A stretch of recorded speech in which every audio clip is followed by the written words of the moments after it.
2 Samuel pasal 1.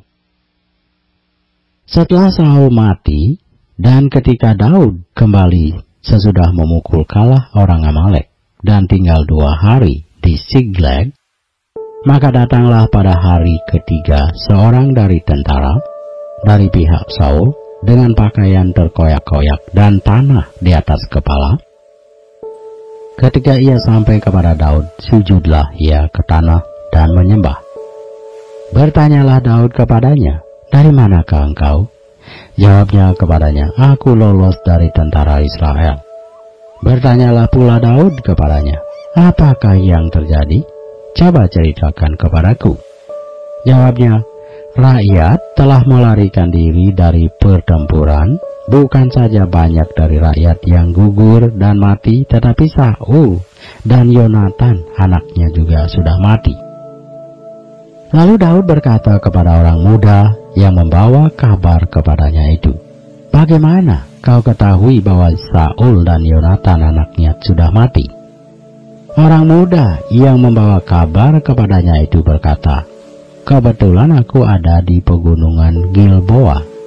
Maka tampaklah Saul bertelekan pada tombaknya, sedang kereta-kereta dan orang-orang berkuda mengejarnya. Ketika menoleh ke belakang, ia melihat aku, lalu memanggil aku, dan aku berkata, "Ya Tuanku." Ia bertanya kepadaku, "Siapakah engkau?" Jawabku kepadanya, "Aku seorang Amalek." Lalu katanya kepadaku, "Datanglah kemari dan bunuhlah aku, sebab kekejangan telah menyerang aku, tetapi aku masih bernyawa." Aku datang ke dekatnya dan membunuh dia, sebab aku tahu ia tidak dapat hidup terus setelah jatuh. Aku mengambil jejamang yang ada di kepalanya dan gelang yang ada pada lengannya, dan inilah dia kubawa kepada tuanku. Lalu Daud memegang pakaiannya dan mengoyakkannya, dan semua orang yang bersama-sama dengan dia berbuat demikian juga. Dan mereka meratap, menangis, dan berpuasa sampai matahari terbenam karena Saul, karena Yonatan anaknya, karena umat Tuhan, dan karena kaum Israel, sebab mereka telah gugur oleh pedang. Kemudian bertanyalah Daud kepada orang muda yang membawa kabar itu kepadanya, "Asalmu dari mana?"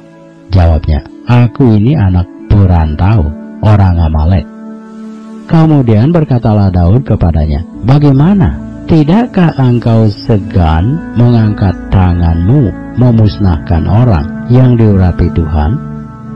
Lalu Daud memanggil salah seorang dari anak buahnya dan berkata, "Kemari, paranglah dia." Orang itu memarangnya sehingga mati. Dan Daud berkata kepadanya, "Kau tanggung sendiri darahmu, sebab mulutmu lah yang menjadi saksi menentang engkau, karena berkata, 'Aku telah membunuh orang yang diurapi Tuhan.'" Daud menyanyikan nyanyian ratapan ini karena Saul dan Yonatan anaknya, dan ia memberi perintah untuk mengajarkan nyanyian ini kepada Bani Yehuda. Itu ada tertulis dalam kitab orang jujur. "Kepermayanmu, hai Israel, mati terbunuh di bukit-bukitmu. Betapa gugur para pahlawan.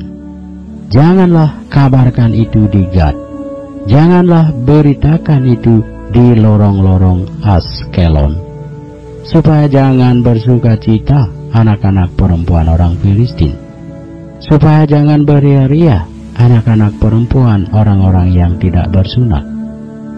Hai gunung-gunung di Gilboa, jangan ada embun, jangan ada hujan di atas kamu, hai padang-padang pembawa kematian, sebab di sanalah perisai para pahlawan dilumpuri, perisai Saul yang tidak diurapi dengan minyak, tanpa darah orang-orang yang mati terbunuh, dan tanpa lemak para pahlawan panah Yonatan tidak pernah berpaling pulang. Dan dan pedang Saul tidak kembali dengan hampa. Saul dan Yonatan, orang-orang yang dicintai dan yang ramah dalam hidup dan matinya tidak terpisah. Mereka lebih cepat dari burung Raja Wali. Mereka lebih kuat dari singa. Hai anak-anak perempuan Israel, menangislah karena Saul, yang mendandani kamu dengan pakaian mewah dari kain kirmisi, yang menyematkan perhiasan emas pada pakaianmu. Betapa gugur para pahlawan di tengah-tengah pertempuran. Yonatan mati terbunuh di bukit-bukitmu. Merasa susah aku karena engkau, saudaraku Yonatan. Engkau sangat ramah kepadaku.